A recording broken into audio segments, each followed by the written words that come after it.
Hi everyone, welcome back to another episode with Redefined Stories. I'm so excited today because our guest here is incredible, and the topic we'll be looking at for today also revolves a lot around who I am and who she is, and who I know a lot of us are, especially at UBC. We're going to be talking a lot about international students, false perceptions people have about international students, the reality of it, management, how do we multitask, and looking at all the different aspects from a financial, social, emotional, and employment aspect. So, our guest for today is Ramneet Brar, who is a consultant at KPMG. She's also the Chief Operations Officer with Is Empower, which is a job search platform for international students. Not just this, she's also a public speaker and a LinkedIn creator with over 8,700 followers. So, hi Ramneet, it's so amazing to have you here. I'm sure I'm going to learn a lot today. And I think just to kind of start us off with the question, I'm kind of wondering, how are you managing everything? I think that was my first question to you also when we met, because I'm like, you're doing a full-time job and other things. So tell me a Yeah. bit about that. Well, first of all, I'm super excited to be here as well, Ritika. We've spoken before. Like I always tell you, like I'm so in awe with everything you're doing, and it's after we actually had our last conversation, I kind of reflected back, and I think you remind me of who I was when I was just graduating. So it's like in a way, I'm like I can see where you come from, and in a way, it also reminds me of how far I've come, and it is Yeah. just it's a very great journey. So yeah, very excited to be here and talk about, my journey. So your question about how do I manage it? I mean, I'm still figuring that out. I don't think so I have found that balance yet, but I have over the time drawn some really strong boundaries in terms of how much each thing can consume. So right when I started Is Empower and I was doing the full-time job, I had this expectation from myself that I should be able to do both, and in the same capacity as I'm doing. And I did that for probably less than a year. And it just made me realize that I wasn't giving my best in either of the places because I am someone who really enjoys having free time as well. And I don't want to be the one working 7 days a week. I don't see the point of living that kind of life. So I was constantly finding myself not being able to rest on the weekends because I was anxious that I didn't finish a few things. Like there was the longest time I didn't have a 2 day weekend because one day was always dedicated to Is Empower, the evenings were dedicated to Is Empower. But then I just had to take that hard decision. So I went to my work and I went on a reduced capacity.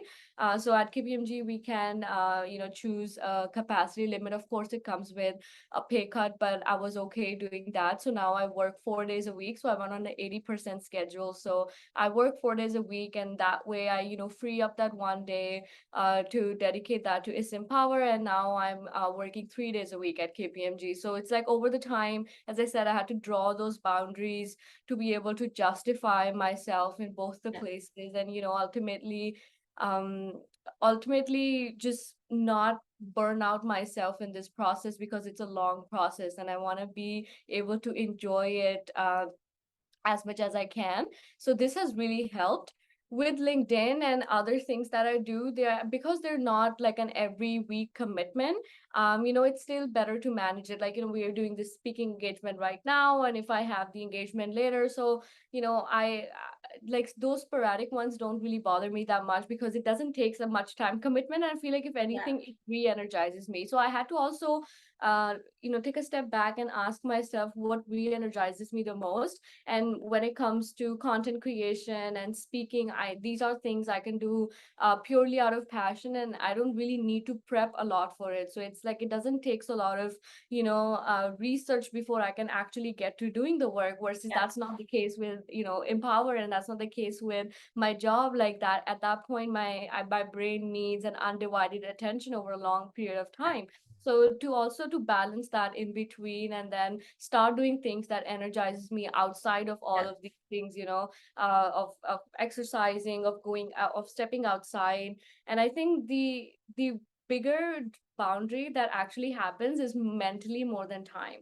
Yeah. Like you have to draw that boundary with yourself in your mind, saying that it's not that I can take a break and sit on my, be doing something. But if I'm going to be thinking about my job, and if I'm going to be thinking Yeah. about, how many likes am I getting, how many followers am I getting, like, did I get that email, did I get that response?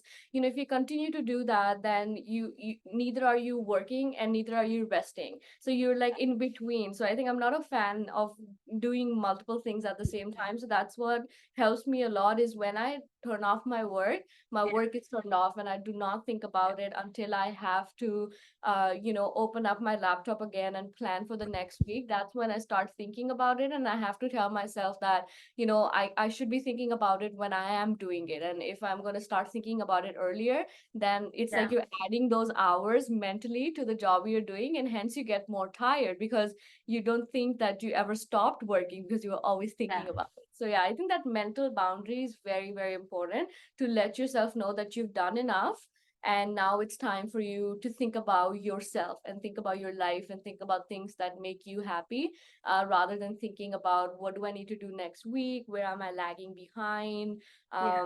and all that. So yeah, mental boundary is really important. Okay.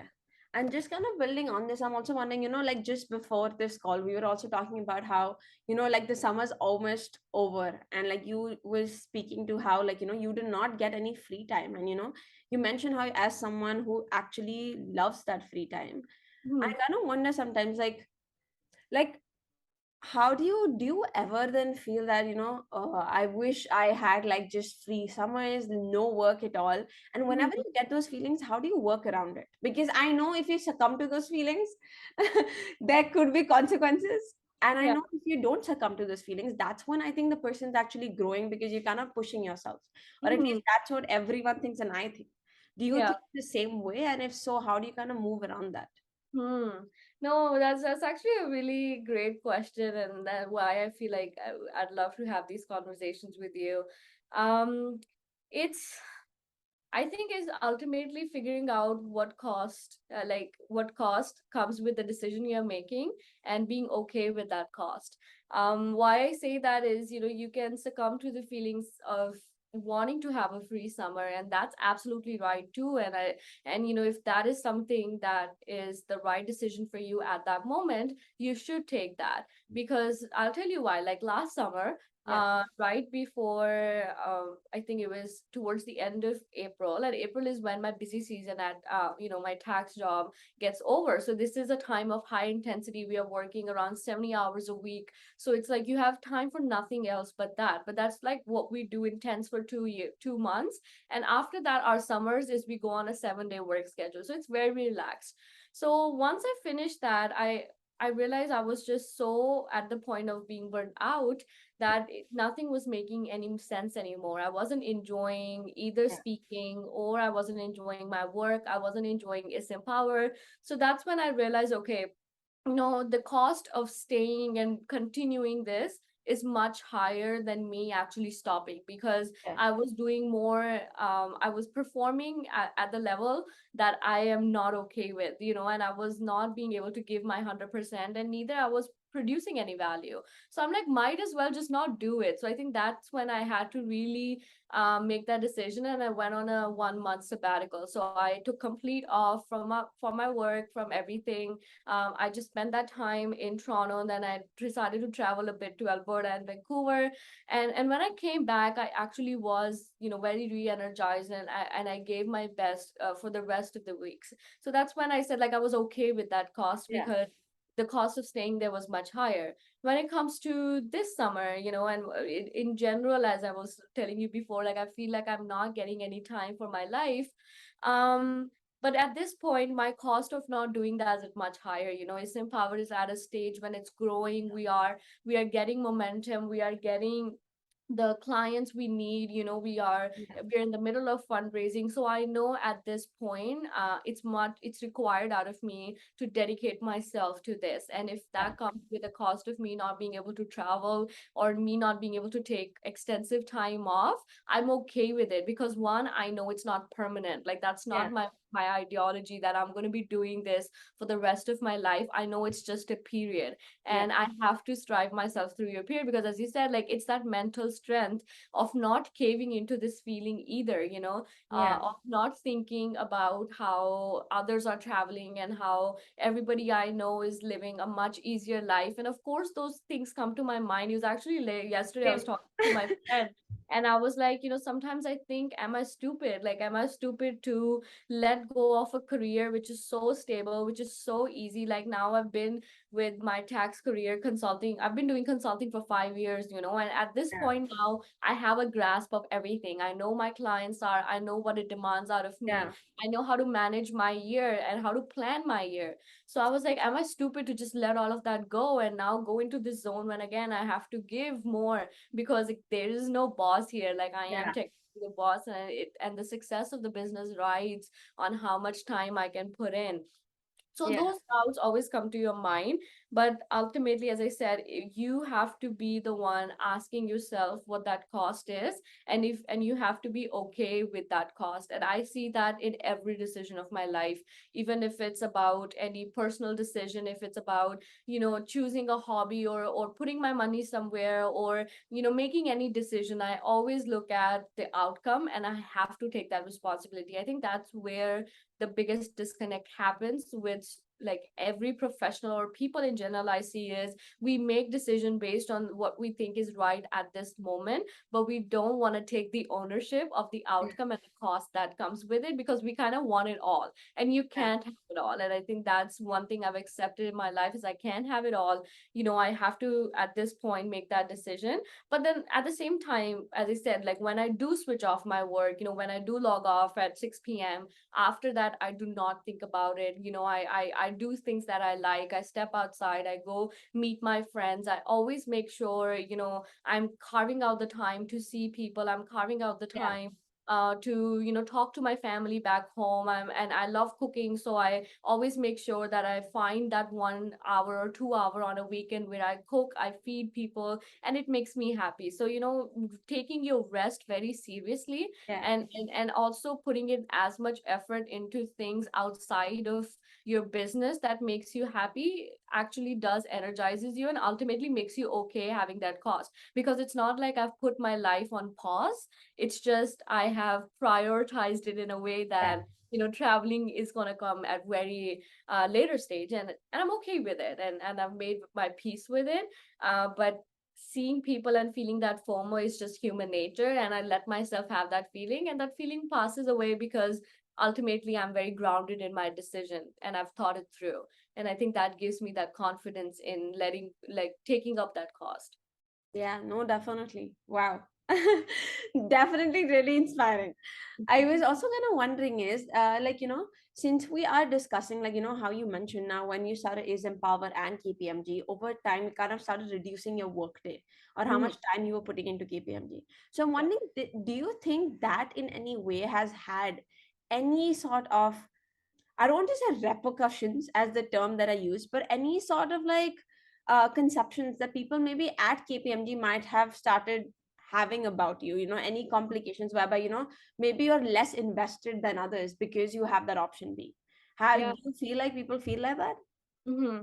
I think, again, great question, and it's definitely was on my mind for the longest time. But I think what it comes down to again is honesty, and it's about giving your best at the time you have there. I think again, having to take that step back, I knew it will come with a cost. It will come with a cost of my progression might be slower than what it usually is, because again, I'm not there 5 days a week. So I Yeah. wouldn't be able to grow at the same pace probably my contemporaries are growing at. And I was okay with it. But I had to be able to be honest with my team about it. Like, I think Mm. you have to talk to the people you're working with. I think sometimes we have this conception of that, if you are in a full-time profession, that the company expects you to be 100% dedicated. You shouldn't be thinking about something else. And if you tell them you're thinking about something else,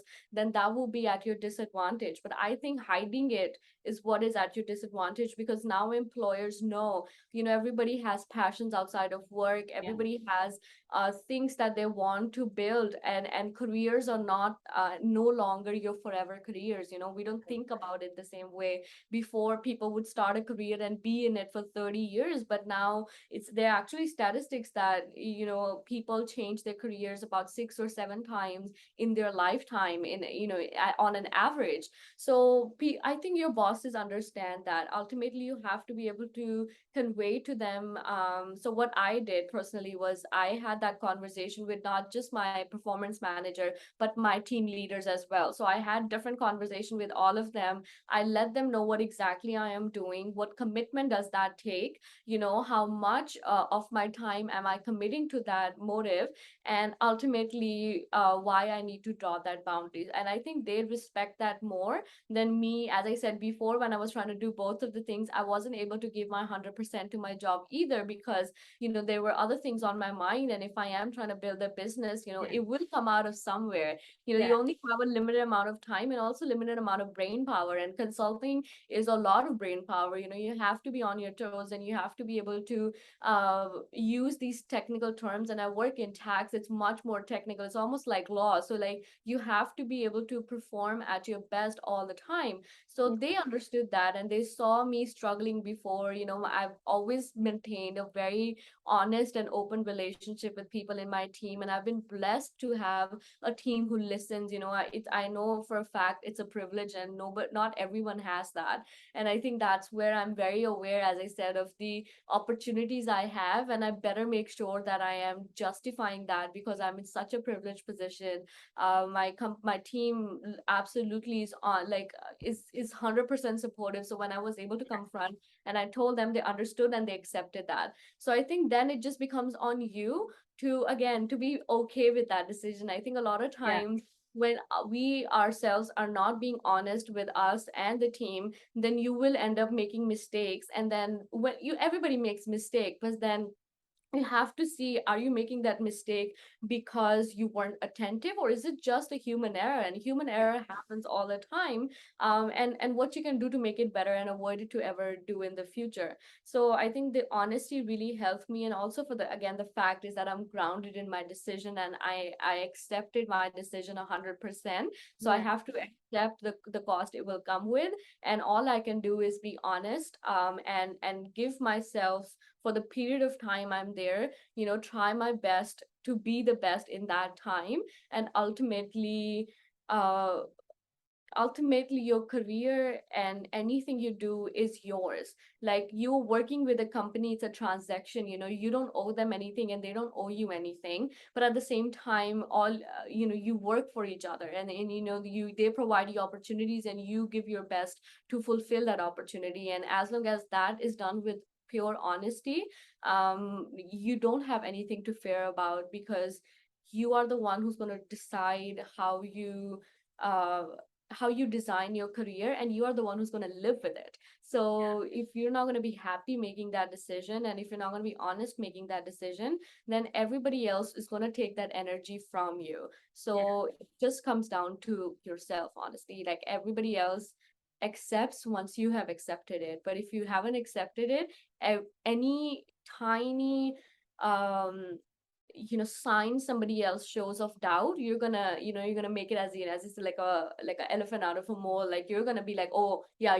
see, that was right, like I made this Yeah. decision, and now this person thinks I'm not doing great, and he's right and I was wrong, and I shouldn't have made this. So the doubts, it's a ripple Yeah. effect in that. So you have to be confident in your choices, and then when somebody else even opposes that choice, you can answer them, and you can again explain yourself, and ultimately show where you are. And if they don't agree, they don't agree. So this is not the right place for you to be. So having that culture and joining the right team is ultimately the structure that that allows this, and I wouldn't have been able to do it if I wasn't in the team I am in currently. And it's just about them being so understanding that allowed me to be more confident in my choices. Yeah, no, definitely. Wow. Yeah, I'm going to put in a quick question before we move on to the next. I'm also just kind of wondering what helped bring about this change in mindset. Because I Hmm. noticed everything you spoke about was a lot of that change in mindset, initially Hmm. from this idea that, you need to prioritize things in life. You cannot do all that realization. And Yeah. then the other realization, even in terms of your job specifically, that, Hmm. there are going to be times where you are giving up something for something bigger. So, how did those change in mindsets kind of come in? Were you actively doing it, or did it something just happen as a consequence of your surroundings? Yeah. Oh no, again, great question. And I think it's a mix of both. Um, when I'm an international student, as you spoke in the beginning, and I think when you are in that journey of an international student, you're on this constant time clock of having a study permit and then going on a work permit and then applying for your PR. So working too much is almost necessary at a point, right? Because Yeah, we have expenses to take care of. You have to make sure you're giving your best to a job so that you can sustain it and you can get your PR out of it. So I think until I got my PR, which was in the beginning of 2020, that's when I got my acceptance letter. And then the process took a year, but at least I knew it was getting done. So once actually I got my PR is when I started feeling this thing of that, now this is forever. You know what I mean? In a way, I knew it yeah, was forever before too, but maybe it didn't hit me or I was in a denial in a way. So when the PR happened, I really had to think that, okay, this career is going to be forever. And now I have to think about my life in a forever kind of way. yeah, So that's where it started. But then, as I mentioned in my last point, I was really burned out. I was to a point I wasn't happy, and I will tell you, it was a very dark phase of my life. I would be typing, I would be working, and I would start crying all of a sudden, and I wouldn't know why that is. And anytime there would be a mistake I made at work, again, I would start bawling my eyes out because I just couldn't take the fact that working here and getting to that position came at a cost. And now that I am here, and it still wasn't worth it. It still didn't give me what I was looking for. So once I actually had to, I guess, hit the rock bottom in a way, and then when I took that sabbatical, that's when I really started reevaluating what I'm doing. Because before, it always, I think it's, if I'm being very honest, it comes from a place of insecurity too. yeah, I've been a really insecure person all my life. So overcompensating in a way becomes second nature, and that's the only way I've seen gaining appreciation or deserving any respect or love.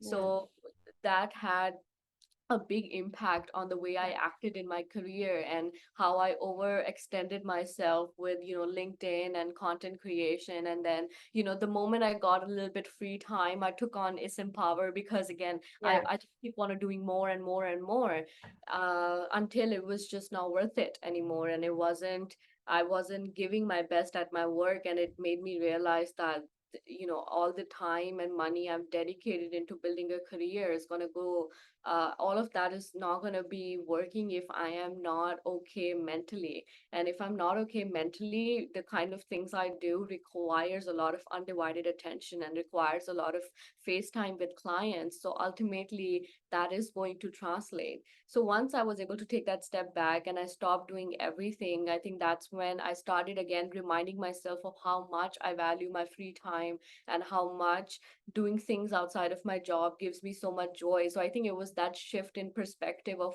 finding things that make me happy again, because you don't do that as a student. There's no time for it. There is no space for it. I don't think so. I was comfortable in my skin until probably of last year or year before that. That's when I was actually trying to figure out how do I want to present myself, how do I Yeah.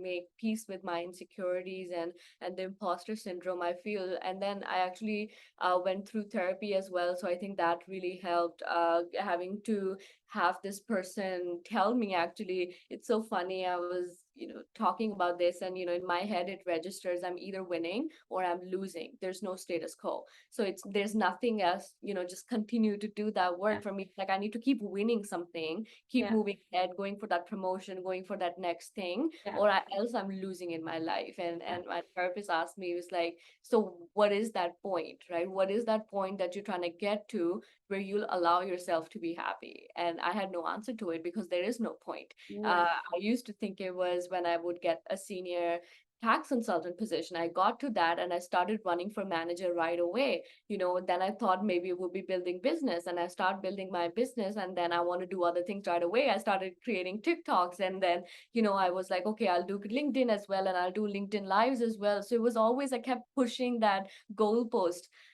So yeah, therapy helps. It was a lot of that last year's. This is what I did. It was just a lot of reevaluation, a lot of asking myself, what it is. And again, therapy helped, which made me realize how everything is so much more internal than is external. And Yeah. I have to be the one accepting every decision I'm making, and not putting it on someone else to accept that for me. Before, I was like, if I'm making a decision and if it's accepted by either my company or my parents, or people around me, that's when I would think it's a right decision. But now I have to make that decision myself, and know it's the right decision, and rest is on everybody else to either accept it or not. But I am going to be the only one living with the consequences of that decision, so might as well make it yourself. So I think this journey everybody goes through, especially as an international student, is when you're done with all that timeline and there is no Yeah. timeline and ticking clock anymore. I think that's when you actually start thinking about it as a more of a permanent thing. Because before that, your life, like your life, what do we call it, like your subscription is only until Yeah. the end of your work permit. So it's just that, it's Yeah. there's an end point to this, and you can see it. But once that's done, there's no end point. And Yeah. that's what triggered for me to reevaluate all of this and come to where I am. It's not still ideal. I still struggle with making more peace with my decision and being more confident in my decision. And I think for the first time in my life, I'm at this point where I have no clue how my future is going to look like, where I am going in my career. There's no strategy behind it, and I'm just doing what feels right at this point, and hoping that this decision is right. And if even if it's wrong, I'm sure it will be the decision in the right direction, and then I'll find that ultimately at some point. Yeah, no, definitely. And I know we're running a bit late on schedule, but I have three questions and then we're going to jump into a rapid fire, which sums up in like 2 minutes. So, uh, I was also wondering is like, you also like, I remember when you spoke the first time, or even through your LinkedIn, I've seen how you kind of, went from that phase of like every international student working a part-time job. You Mhm. worked at Popeyes, which is like that classic franchise jobs, Yeah. to moving on to becoming a consultant at KPMG. So I'm Mhm. kind of wondering is like, what helped you do that? Because I remember we were also talking about this, how a lot of international students tend to be stuck in that mindset that, Mhm. oh, this is what I have to do initially so that I work a certain number of hours, I get my PR, and I'm set for life. Hmm. What helped you have that kind of realization that no, Ramneet, you are capable of a lot more? Why are you limiting yourself? Like, how did that come and what helped you? Yeah. No, that's that's so true. Again, great question. And, what helped is honestly the people. I'm a big believer in, you become what you surround yourself with. I've always believed in it. And my career and everything I've done so far is a testament of that. When I was working in Popeyes, I didn't have this mindset. I was thinking, that was it. Like, that's all I could get. And this is great. I'm working enough hours. I'm earning decent money. But once I started interacting with students who were much more passionate and who were much more career driven, it reminded me of why I came to Canada. Because before coming to Canada, I was a scholar in my school. I always had big hopes and dreams of becoming something great and of being the best in the field I am. I've always been a topper in a way, and I've always wanted to be on Yeah. the top. Like that's just is my human nature, and that wasn't Yeah. instilled in me by my parents or anyone.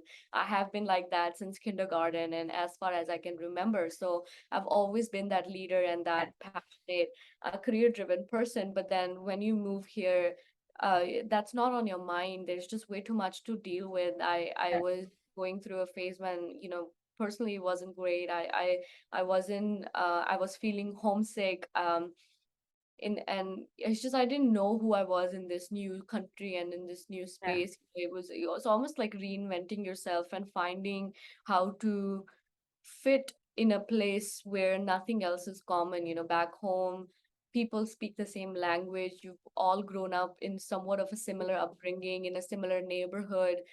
You've had all, more or less the same resources and opportunities. So you all can see where you fit in that society. But when you're here, you're kind of reinventing it yourself because nothing from the movies you watch to the food you eat, nothing is common anymore. So I think when I was going through that phase, I just stopped thinking about it at all of what career would look like. And, it's also in a mentality of that everybody started telling me that this is the maximum you get and international Yeah. students don't go any far. And I accepted that. So for the first semester, I didn't do anything. It was only in my second semester when I started meeting more career driven people is when I realized, okay, like, it kind of snapped me out of that flight and fight. And I actually was thinking more, and I actually had a bigger, goal to go towards. And I accepted again that, okay, this is not it, and I'm going to do something more. Nice. After that, it was just people. Like, Yeah.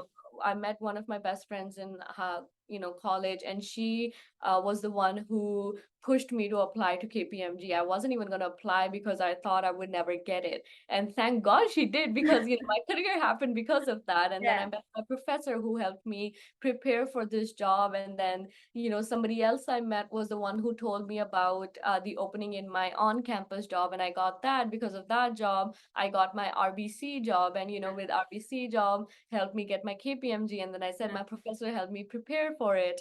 And once I got into KPMG, then I was able to, again, I really maintained those relationships with my managers, with my partners. I never shied away from talking to anyone. So any opportunity that came my way, I always said yes to it. I'm a very big yes person. So in my second week or third week, I remember my manager was like, I have a presentation, a training to give. Would you help me prepare a presentation? And I was like, would you be okay if I give the presentation? Right? Again, I asked for it, and he was like, sure, why not? And you imagine this is a 19-year-old um, in this big company having no clue about tax and still being okay doing that training in front of 100 Yeah. people. But again, I need to I'm that person who gets that fun out of high Yeah. intense situations. So I Yeah. took it, I took the opportunity, and I was like, why not? And that is what actually helped me land my full-time job, because everybody then knew about me because I was Yeah. in front of everyone. And nobody thought of me as a co-op because they didn't think a co-op would do a Yeah. training. Everybody already thought I was an accountant at KPMG, and I was just a full-time hire. So it's that mindset and the image that came. And I always made sure I took my job seriously. I always dressed for the part. I was always in heels, business formals, even though I would see my other co-ops would just show up, not that dressed up. But I knew I was there for something bigger. So I always showed up as that Yeah. person. I always dressed. I always wore my blazers, even though it looked like I'm too dressed. I did not care. I Yeah. showed up as that person. And ultimately, it made me land my full time job, So that's what it is. And ISIM Power happened because of the networking I did. All these speaking opportunities I've had is because I've known someone, or I've created that content that somebody Yeah. consumed. And when that opportunity came, I was ready to say yes to Yeah. it. So I think, as they say, like, success is when preparation meets opportunity, right? So you have to be ready to say yes. And even if you're not ready, when that opportunity does come, do say yes, and try your best to do what you can. Even if you don't succeed in it, you will learn something for it, and the next one will be better. So Yeah. all my career has been a testament to that, of just saying yes to anything that came my way, which was a step up, and then not thinking that, oh, now that I've done this, this is it. Like, I've done enough. It was always, what can I do next? And again, it came with a cost. I'm not Yeah. saying it's easy for you to do so, but I knew this is where I have to be, and I've always had that faith in myself